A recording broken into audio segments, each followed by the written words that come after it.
Teens Speak Life, where we discuss faith and culture, bringing a change to our generation.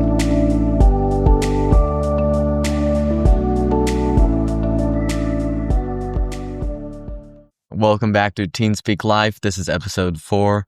We discuss faith and culture, bringing a change to our generation. Today we are going to discuss traditions and truth in relationship to the holidays because Christmas is right around the corner. So first off, we're going to start with a question. What are some of your holiday traditions? My family loves going and seeing the drive-through lights. Ooh, yes. My family, we make cookies most years. And all of us go on a vacation to a skiing place, which is awesome. I have the same traditions. As me. And then our fourth person is not here today, so... Okay, so in what ways are traditions important? What do they symbolize? Why do they become traditions? I think they're important, so it's a way for, your family or whoever you do them with to, connect, and then, it's a good way to make memories. Yeah, that's what I was thinking. So I think yes, they do help with that, and traditions though, they can start, and at the beginning it's not a tradition, but then it eventually becomes a tradition once you do it enough. So that tradition is different from something that's been mandated or that you have to do. It's fun and consistent. Consistency is good. For example, this can get kind of controversial, but the Catholic Church is about half biblical and half tradition. And some of that tradition is good, but some of it is not entirely biblical. So there's a little bit of a conflict there. But yeah, I think every denomination has their own specific traditions, some more than others. Mm-hmm. So talking about traditions, here at our church, we celebrate Advent, but not all churches do. So what's the point of Advent? Well, Advent is a way of looking back, kind of preparing for, yeah. It's kind of it's preparing for the coming of Jesus and his birth, and it's kind of to get your minds ready for if you have a Christmas service. Getting your hearts prepared just to focus on Jesus more. But the birth has already happened, so it's not just that. It's also preparing for Jesus's second coming, not just his first one. It's both. Yeah, so throughout the Bible, Jesus constantly says things with a double meaning. We have kind of taken that role, and Advent for us has a double meaning because we know it's already happened, but we're still looking forward to his return again. Speaking of just holiday traditions, there's a lot with Santa and all these other things like the Grinch. Are those bad? Are they okay? What could we do away with some of them? I think it just depends on how much you focus on them, because by themselves they're not necessarily bad, but our main focus shouldn't be on Santa or Christmas movies or giving gifts. It should be on the true meaning of Christmas, which is Jesus' birth.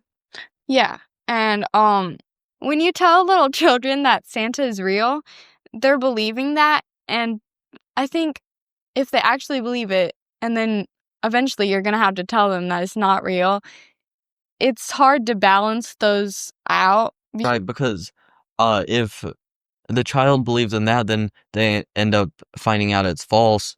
What's to say that this Jesus story isn't the same?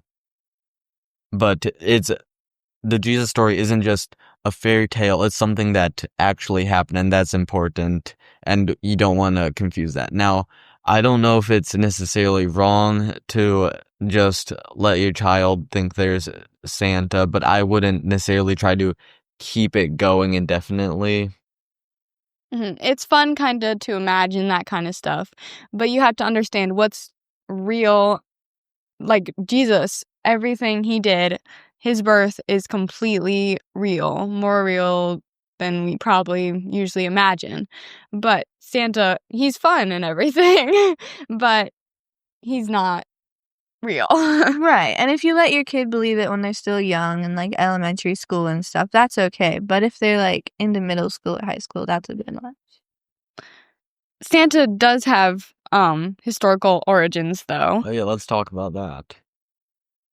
What do you know about Back in the olden days. Saint Nicholas, who is his story has kind of evolved into what we now know as Santa, but he was a Christian bishop, and he was known for generous gift giving, especially helping like the poor and Children. yeah. And I think that's really cool. It's great to be generous. So in this case, that's where the tradition started. And the tradition has grown into this massive thing, and now it's gone away from Christian roots into a more secular-based society. Yeah, depending on which country you come from and which history, the story of Santa Claus has definitely evolved with different names and stories. But they all kind of focus on like helping people, specifically children. And I think that's great. Psalm 37, verse 26 says, "They, the righteous, are always generous and lend freely. Their children will be a blessing." So, St. Nicholas is a prime example of this. I mean, obviously he wasn't perfect, but he was very generous. And connecting it back to Jesus, God has given us all these blessings and stuff, and they're not actually ours. We're just stewarding them, holding them for him. So, and since he's given us so many blessings, we are free to give generously because he has given so generously to us first.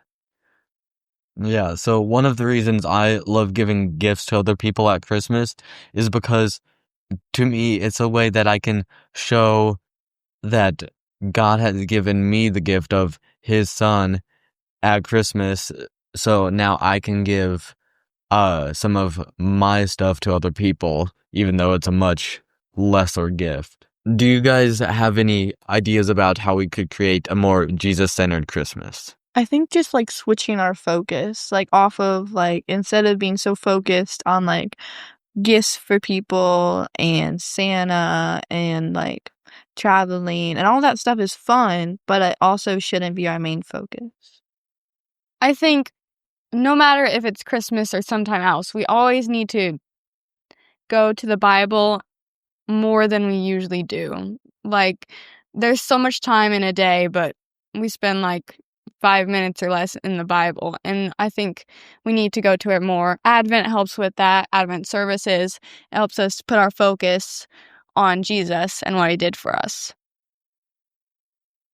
So if you're tired of reading just like Matthew and Luke and the typical Christmas story, some other ways you could renew your interest in that is you can read John. It has a very different Christmas story. You might not even recognize it as a Christmas story, but it talks about the incarnation, and that's basically what the Christmas story is.